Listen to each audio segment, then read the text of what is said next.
before if you just go directly from the chapter.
Guns have been hit! Sir, we can't compete with their airships in terrain like this. Oxens might be powerful, but they're still tanks! We don't have to, just focus on defense!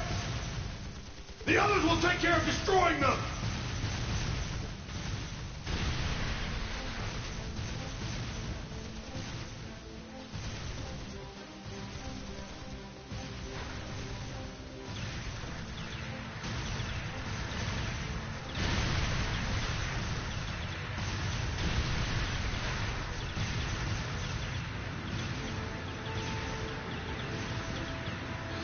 Are they the Empire's new weapons?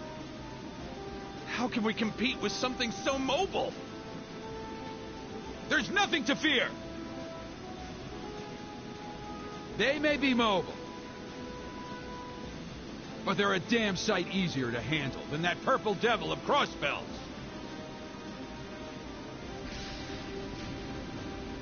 What the? Huh? Ah! Incoming at 3 o'clock! What the hell?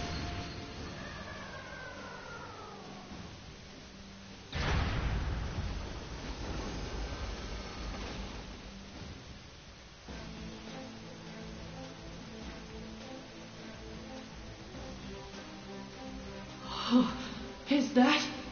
The Ashen Chevalier, the hero of the Imperial Army. The area beyond here is Imperial territory. You have no business treading into Crossbell. That was a warning.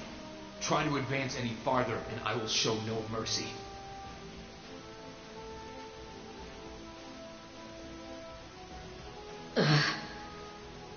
All units retreat! We're returning to the outskirts of Altair!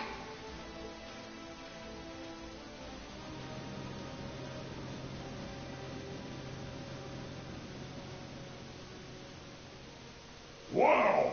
You're amazing! I knew you were the one who ended the Civil War, but seeing you up close, you're really something else! Not at all. I'm still fairly inexperienced, if you ask me.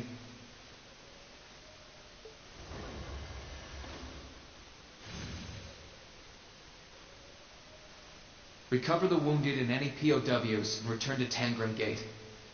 Just remain vigilant until the speech is over.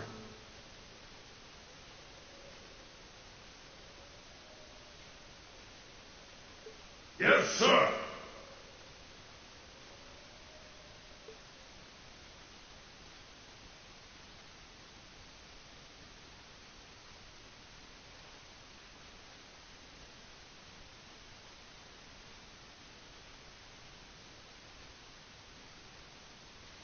It's now March, 1205 of the Septian calendar.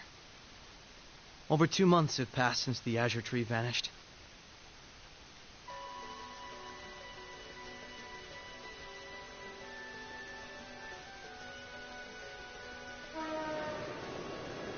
So much happened during those months. President Croix was arrested, Crossbell's movement for independence was promptly declared invalid. And before anyone could process what was going on, Speaker McDowell became Mayor McDowell. The war in Erebonia came to an end sooner than anyone had anticipated, but it was quickly followed by the invasion of Crossbell.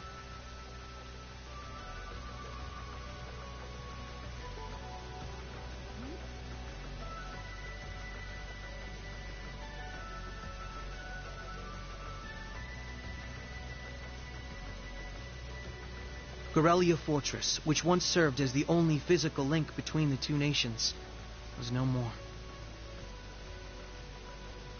But that proved to be little more than a temporary setback for the Imperial Army, who acted by flying hundreds of tanks over the state from a vast airship. In no time at all, Crossbell was occupied.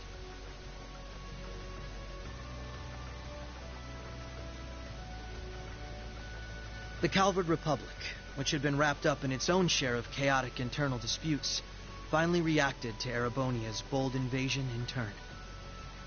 They began with sending its cutting-edge armored airborne divisions into Crossbell, hoping to force the Empire out of the region completely.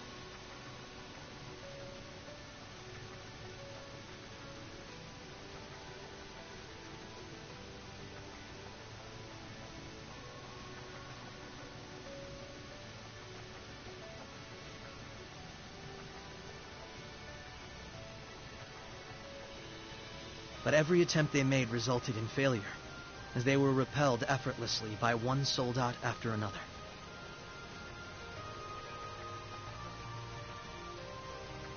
And today, at Orcus Tower, the new seat of Crossbell's government, the new rulers of Crossbell rose to deliver a rousing speech.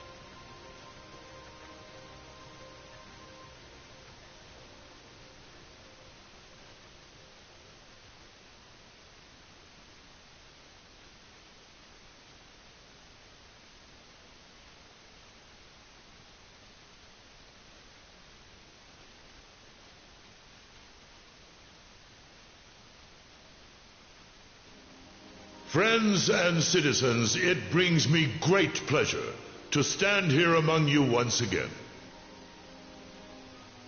But even in the midst of such gladness, the specter of the harm Crossbell has visited upon the Empire lingers still.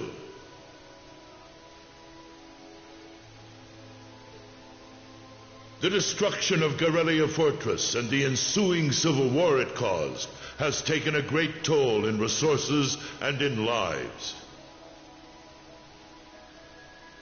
The anger, sorrow, and dismay in the hearts of the Erebonian people is still fresh, still too near.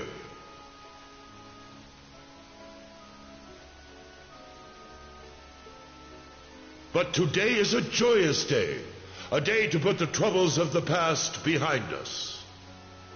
Let us join hands and step boldly into the future, leaving our anger and grief behind.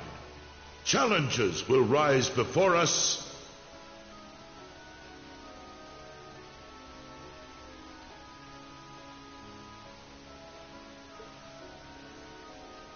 But together we shall meet them.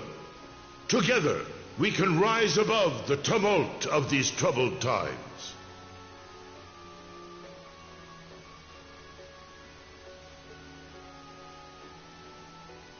Men and women,